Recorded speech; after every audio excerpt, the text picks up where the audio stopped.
She see money all around me. I look like I'm the man. But I was down and out like next week. Tell me where have you been? Ooh, ooh. It came out of hiding, yeah. I don't even know the rest of it. I am your man. You just a fan. You know, I don't know what the fuck this is. Heartbreak. Ooh, it's a good song. Anyway, guys, welcome. If you've clicked on the Chubby Goblin talking to himself, welcome in. My name is King Hooker, and thank you for doing so. This is the Chubby Clouds podcast, and I've been trying to be more consistent about this. I know the last one I dropped was like a month ago. It's been about a month now, and I do apologize for that. I'm trying to be more on this type of thing. I might start hiring someone to do the editing process. You know, the first podcast, the audio wasn't amazing. I heard that it had some problems via headphones, you know, like it's kind of coming out the left speaker. And so it's a work in progress, man. This is just trying to do it. Trying to get the hang of all of this, man. But how is it going? Generally, how is it going? Because I tell you what, I'm losing it. I'm fucking losing it, man. And these times, who isn't? You know, I heard something the other day where it's like, if you haven't changed mentally in this time, in this year of 2020, what's wrong with you? You know what I mean? Because I've really discovered that everyone has treated this as a reflective period. Everyone has really gotten to analyze their surroundings, their environment, their own decisions and decision making, which is awesome. It just means for a better future, for a better path of decision making for all of us, which is fantastic. Sometimes it doesn't. Sometimes we go, oh, that's not good that I keep on eating bullshit. I'm gonna eat a little more. I'm gonna have a little more, you know? We cry, but we reach for that chicken nugget. And we dip it in that sauce, that sadness sauce. They should just call they should call all sauces, all sauces sadness sauces, because that's what they are. Just dipping into a little bit of sadness. Some barbecue tears. You know? Just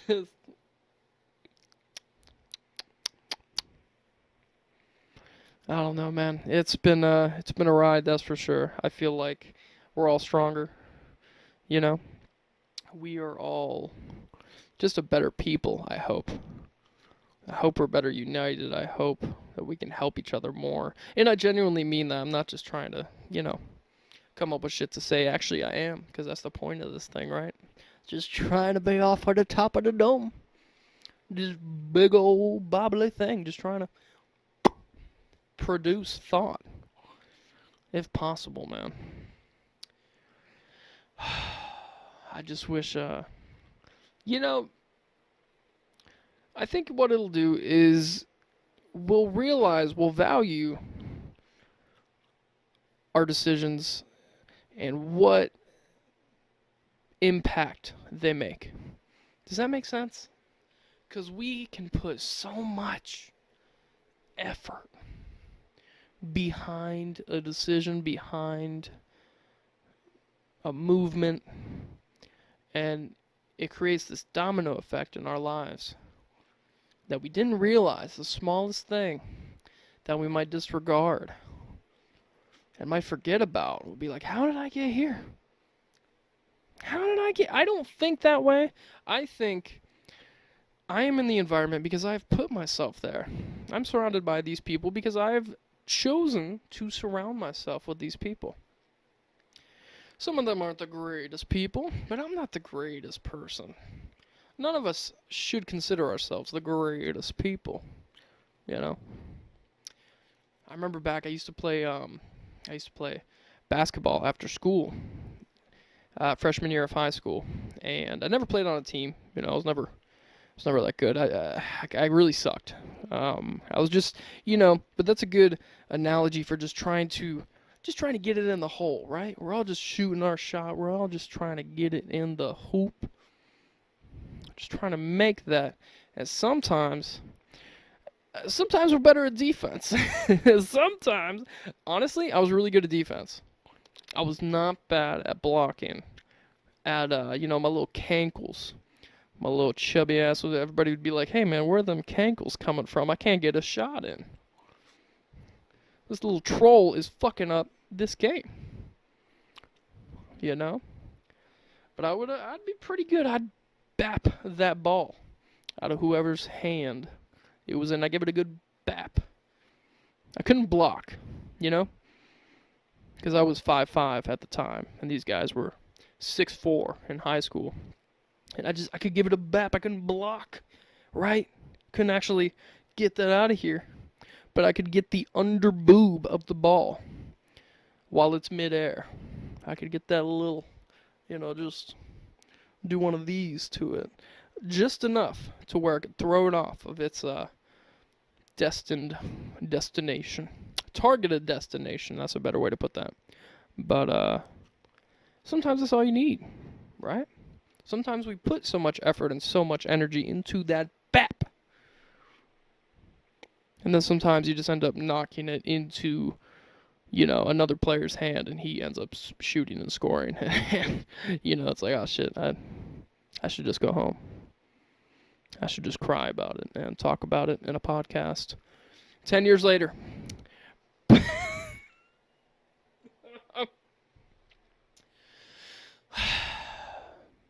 But would the game have gone the same? Right? Probably everybody would end up scoring and doing what they were originally going to do without my presence in any basketball game. But usually I'm a good comic relief. I'm funny to watch in the active setting, I'm funny to look at anyway. I'm funny looking. So imagining me in shorts and a big maroon polo, because I went to a Catholic school, so I was in this just oversized maroon, button up. It said that I'm not going to name the school, but the Catholic high school that I went to, just playing basketball, chubby arms and all. Good times, man. But I hope everybody's doing well. I really do. We need to work on ourselves when it comes to those BAPs in our life, right? Make sure those BAPs are doing something. Make sure we're not just bapping it into someone else's hand to get the shot. Make sure we're actually making a difference before we throw our little chubby bodies in the air. Think about our decisions. I think that's what this year has taught us. If any, good Lord, I don't know what else. It's taught us that there's no God. I mean, maybe. You ever think about that? You ever think about the fact that what's going on up there? I am not very religious. I was raised Catholic. As mentioned, I went to a Catholic school for about a year in high school, and I finished my high school education online, and I graduated, from Florida virtual school. So we had a ceremony too. It was weird because I was sitting next to all these people I didn't know who they were. It was strange. It was very awkward, but it was cool. And yeah, I don't know where I was going with that. Jesus, I'm 10 minutes into this and I've already lost it. I've already wrecked the train on the rails. I guess that was a different experience, going to high school, a majority of online. But I'm glad I went to school regularly for the other part of my life, other part of my education. I went to actual, school and I actually saw people. Where nowadays, shoot, I was telling somebody this, we might be the last generation to do so, right? We might be the last people to say, hey, when I had a problem, a teacher came over and they actually took my notebook and took my pencil and actually kind of explained it to me. And they said, hey, this is how you do 2 plus 2. You don't draw a picture of a cheeseburger from McDonald's, you know? I'm like, oh, okay, you know? Nowadays, it's some lady on a Zoom meeting.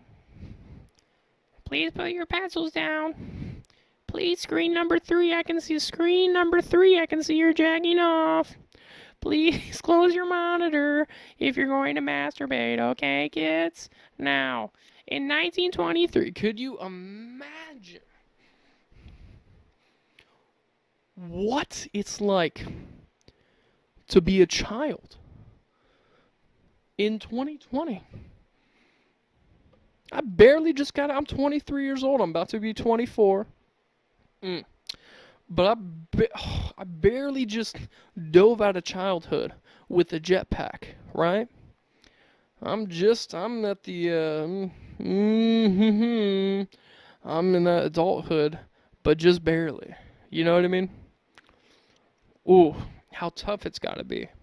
Trying to, sustain your social relationships and all that shit that you go through when you're in middle and high school. Oh my god. In 2020? Oh my god. No. Fuck all that. Ooh. Yeah, all those kids have my sympathies. They truly do. Because I just can't imagine. It's got to be so tough. And for all those parents out there that have been, when school time came around and they're like, well, do I put him in front of a computer and pray God that this kid learns what they need to know to function in life and function in society? Or do I send them to school knowing that there's a virus on the loose?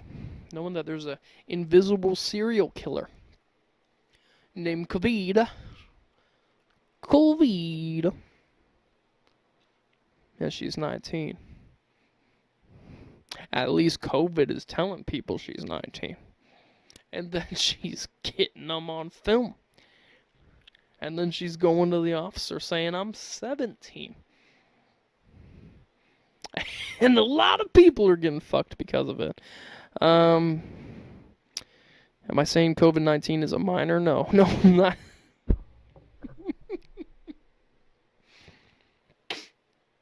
I think COVID is actually 19. I do. I think so.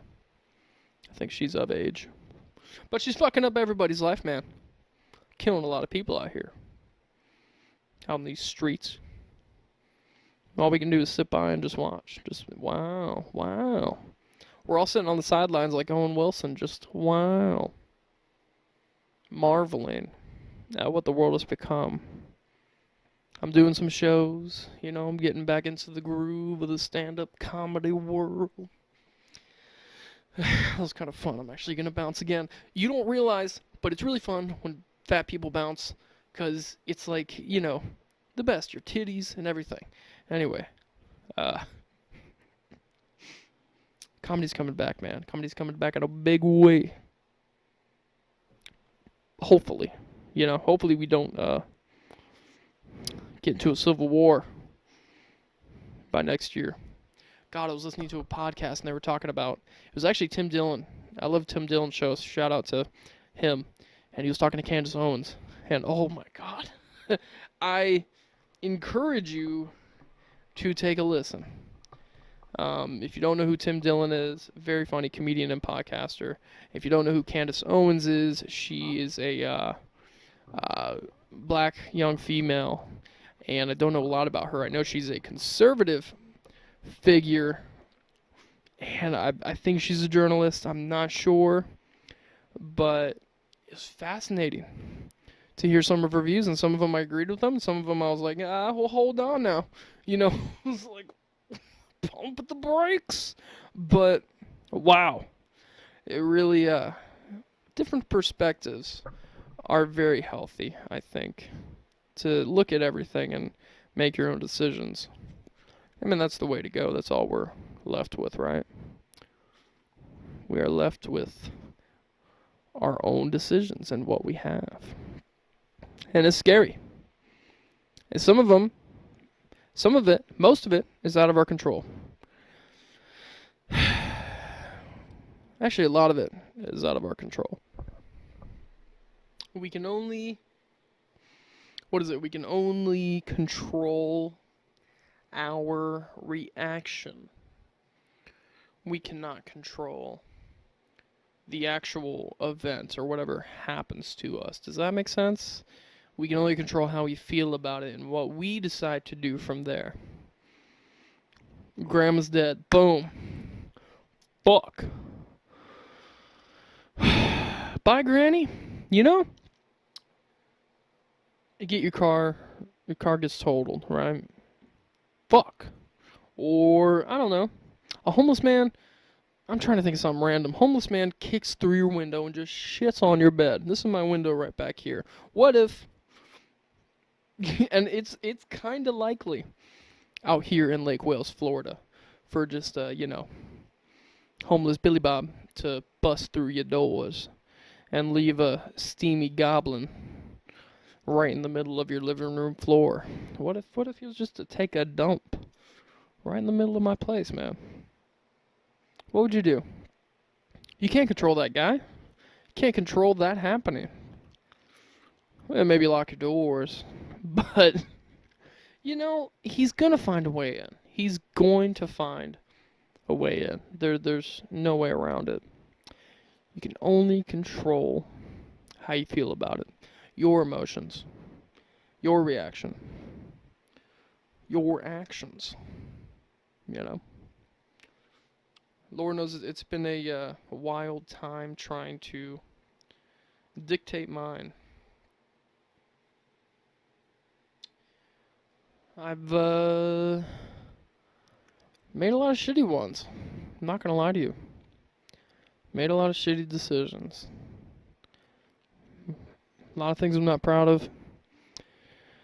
Some of them I am, relationships and the people I associate with. A few of them I'm very proud to call friends, and I talk about them all the time. And it's great to hold those as your greatest possessions, I think. When all you brag about is the people you know and the relationships that you have, that shows a very genuine person. That shows a very caring person. When all the, hey, my fucking Rob, my husband, he's the best. He just does everything for just a person that goes out of their way to tell you about other people and about their accomplishments. I think that's a key characteristic to a good person. Because they're not coming up and bragging about their accomplishments, right? They're not telling you about their cars, their money, their success. They're telling you about other people's success. And they're telling you how happy they are to see that. And I think that's such a beautiful thing. I'm so happy to see that for a lot of people myself. A lot of fellow comedians in the comedy scene doing all right, They probably won't even know that I'm shouting them out, but I'm trying to think of one or two. Frickin'. I can't think of any. I can't. No, I can think of. Damn it. Wright. I'm trying to think of his first name, but his last name is Wright. James Wright or something. I'm fucking it up. Jerry Wright. He ended up being a writer on the Seth Meyers show here out of Orlando, Florida. So good for him. He's a really funny guy. I really hope he excels. Adam. I don't know his last name. I think another comedian named Adam ended up in a Netflix movie, which I thought was really, really cool. That Amy Adams one, I think. It was about, hillbilly something, I'm horrible at crediting these people that I barely know, but I'm trying to do it. I'm trying to be happy. And, because that's all I can do, right? I can't be sitting here going, because I ain't doing shit. I am trying to get out there, trying to be more active, trying to hit the local stand-up comedy spots where I can. Sometimes it's just discouraging, because around here, I live in Lake Wales, which, if you don't know, is probably the shittiest place on the planet Earth. Do you know how Florida is the shittiest state in the country? And then Polk County is the shittiest county in Florida, and then Lake Wales. Well, that's yeah. So you see where I'm getting to here. It's definitely a love-hate relationship I have with Florida, because certainly all the headlines and everything everybody tells me, you heard Florida man? That's all my friends outside the state. They just want to repeat Florida man headlines to me. I'm like, yeah, I'm not surprised. I knew that guy. Yeah, the Florida man jizzed in someone else's sweet tea at the McDonald's. Yeah, that was James. I know James. Used to work with him. He probably had a good reason.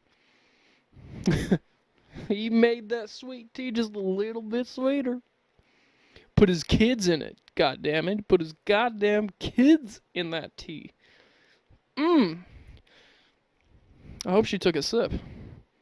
That well of souls that sweet tea is now, just floating around there with them little tiny children. Think about it. Oh my god, Florida man. There was one story where this guy stole a scratch off machine. You know, where you can like put money in and then it gives you like 4 or 5 scratch offs, whatever the hell.